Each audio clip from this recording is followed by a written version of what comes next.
tree bearing much good fruit. They started out innocently as some mother's child or some father's daughter or son.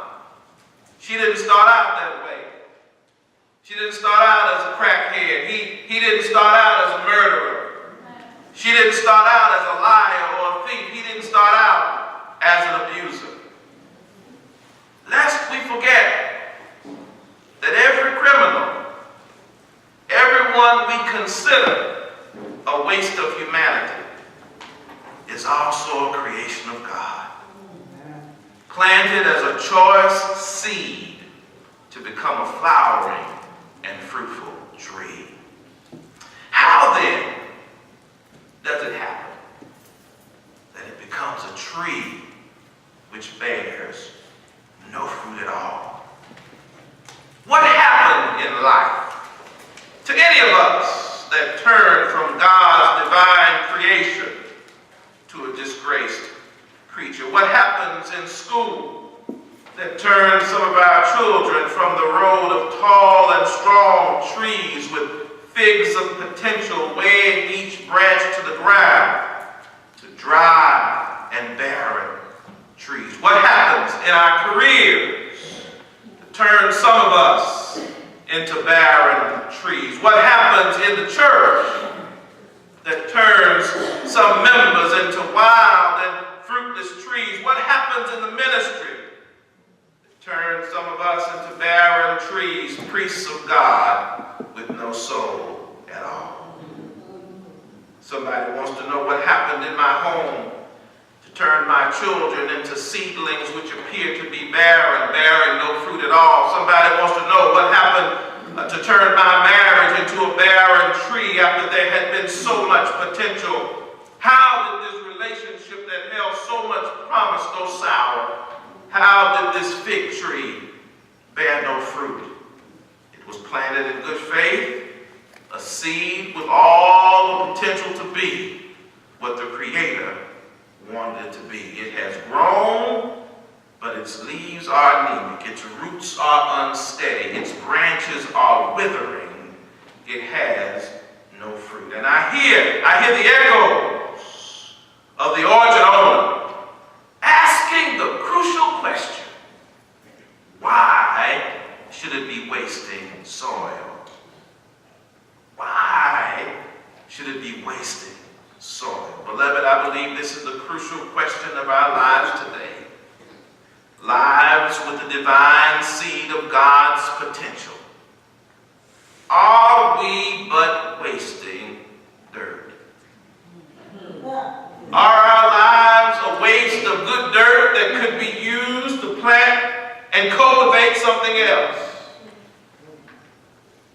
Jesus in today's gospel poses in his parable that question. He was speaking to a people who had become fruitless after having a history which demonstrated God's divine favor. You know, no other nation could claim a heritage like the nation of Israel, God's covenant people. No other nation could trace their deliverance from slavery and from their enemies to the direct and observable and identifiable miraculous hand of God. No other nation had observed as many miracles in history. What other nation could say that when they were slaves, that the water of the land of their bondage became blood, or the ashes became boils upon the skin of their captors, or the firstborn of their oppressors were mysteriously slain in one night, while death passed over all the homes who had blood, the lamb's blood on their doorposts? What other nation could boast of having the sea open up before them so that they could cross over on dry land and then watch as the sea closed upon those who were chasing them? What other nation could boast of being led in the desert darkness with a pillar of fire by night? What other nation could boast of being fed with manna rained down from heaven when they were hungry and water running from a rock when they were thirsty? What other nation could boast that they had received their law not from any Congress or Parliament, but from the fiery finger of God on tablets? boast of military conquests gained simply by marching around the walls of a great city until it fell down flat. You know, I was thinking about something this week. God is like some of us parents. Some of us parents have given our children everything, yet it seems that they are bearing no fruit. We've sent our children to the best schools and given them the best opportunities to broaden their horizons and explore the world, yet there are no figs on the vine. Some of us, because of our own struggles, have tried to make life for our children as easy as possible. And all they got to do is walk around the walls, and they will come falling flat to the ground. We have provided them with everything that they needed and even that they wanted, yet the tree has not borne any fruit. Unproductive lives, it seems, bearing no fruit. This, the parable of the fruitless fig tree, is symbolic of Israel and symbolic of us. God's expectations that the people God had chosen would be fruitful and productive were unfulfilled. His Jerusalem had a reputation for killing the prophets, and these people of the covenant had fallen to testing God and playing mental games of self-righteousness rather than respecting and obeying the Lord. They had been settled into a land that flowed with milk and honey. They had been protected and watched over by the same God who flung the stars in the midnight sky. They had been planted like a tree with all the potential of bearing fruit. But they had somehow become a barren and fruitless people, wasting dirt. The nation founded on and by and through faith had become a faithless people, reflecting nothing distinctive in its moral or political life. It's like that party which claims to be the moral pulse of this nation, and the party of family values who each day has unfolded, proven itself to be just like the rest of us.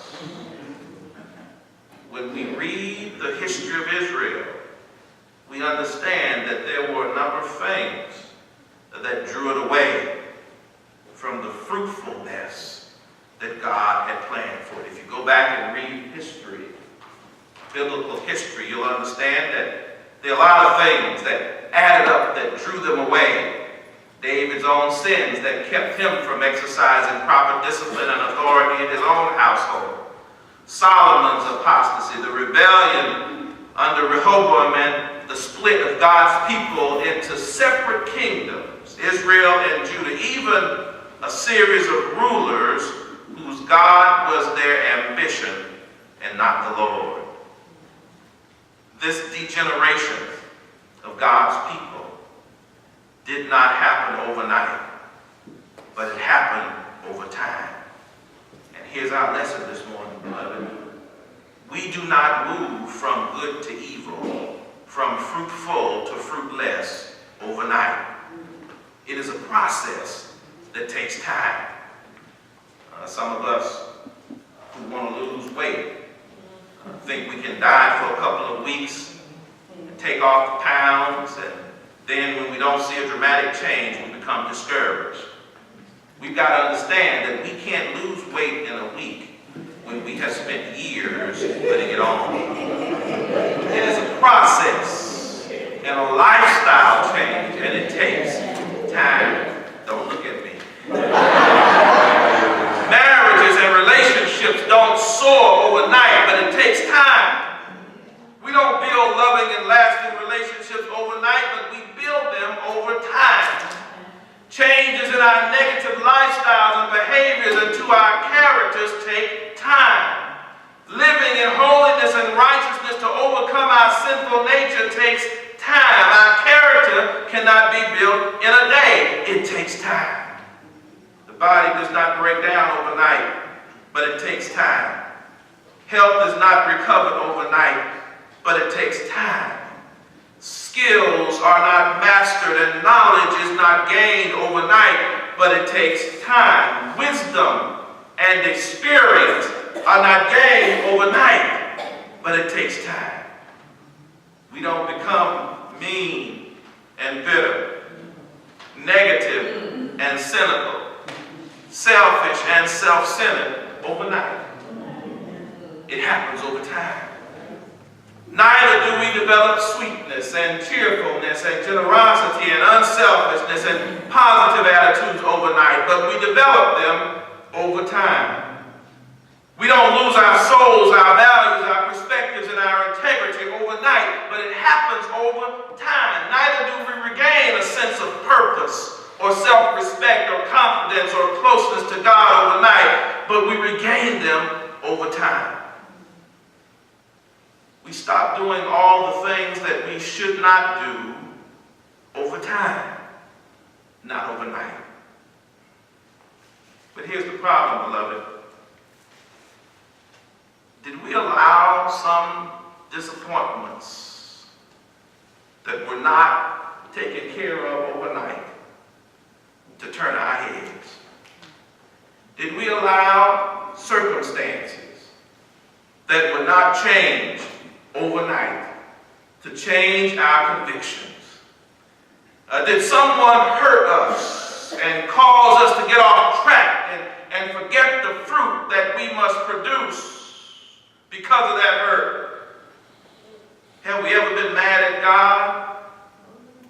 Have we been disappointed with God? God, who, by the way, keeps on blessing us, even though God has every right to be disappointed with us. And this is why Jesus tells us today in Luke's gospel that he needs a little time. He needs a little time to work on us and cultivate us. Jesus depicts his own ministry in this parable. God, the owner, has repeatedly looked to Israel and been frustrated each and every time and is now ready to do away with them. The vine dresser, Jesus, appeals to the owner to let him try for a year to make the tree respond. Oh, beloved, Jesus is all that stands between the wrath of God and Israel. And I believe that this shows clearly how Christ is the advocate for us sinners, the mediator between God and humanity. It also shows me, beloved, that God's patience is not to be taken for granted. While God is long-suffering, God still is judge of all.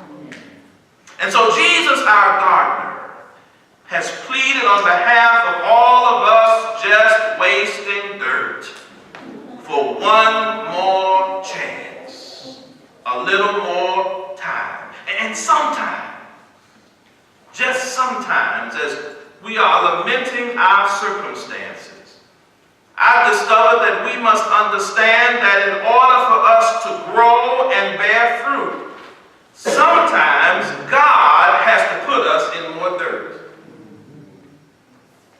Here's what I mean. What I mean to say is that God has to allow us to go through some mess and dig up the dirt that's around us and be surrounded by the manure of life. God has to allow some backstabbing folk to be in your pathway. You know, the ones that smile in your face, and when they get to a meeting, they talk about you behind your back. Or let you mess up and have to pay the consequences. God will allow that. God will allow dysfunction in your family. God will allow hostility to find you on your job. God will allow sickness to sit on your doorstep. God lets us be surrounded by the manure of life so that God can cultivate us into trees that bear much fruit. It is not until we have experienced the dirt of life that we can grow into trees, strong and tall, that bear fruit for the kingdom.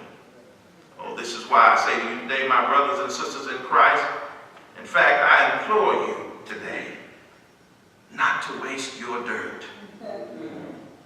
Those challenges and problems and ugly things that you must face, meet them with God. The dirt that you must face, the betrayal, the backbiting, the past hurts, and the present disappointments. Face all this dirt with God, for it is meant to cultivate you into God's productive tree, bearing much fruit. Oh, and I'm glad today that there's a word of hope. For all those whose leaves have dried up and whose branches have withered, there is hope. No matter how much we have fallen, how much we have failed and erred, we can be redeemed. God does not give up on the tree. Neither does God cease being a good God because we have stopped producing the fruit that God intended. Instead, God performs a divine grafting procedure. Here's a theological truth that I came across. When two plants are grafted, they are cut so that their cells are exposed and they are joined together so that they grow into each other and become one. But what's interesting is this, that the two plants cannot be grafted together unless they are both wounded. Oh, and glory be to God that on Calvary, Jesus was wounded for our transgressions and bruised for our iniquities. Glory be to God that when he was speared in the side, the blood of redemption and waters of cleansing flowed from it. Glory be to God that when we bring our wounded lives and our dirt to the wounded Christ, it can never be wasted. When we bring our broken hearts and our contrite spirits and our needs to God mingle with our desire to do better, we can become grafted to the wounded Jesus, and our character is replaced with his. Glory be to God that our fruitless nature can be turned into a harvest of joy. And I can almost hear the voice of Jesus say, I am the vine, and my Father is the vine grower. Abide in me as I abide in you. Just as the branch cannot bear fruit by itself unless it abides in the vine, neither can you unless you abide in me. I am the vine. You are the branches. Those who abide in me and I in them bear much fruit, because apart from me, you can do nothing. Beloved, are you wasting dirt? Are you wasting dirt? Is God trying to cultivate you into a strong and fruitful tree this morning? Let not the dirt in our lives be wasted. Amen.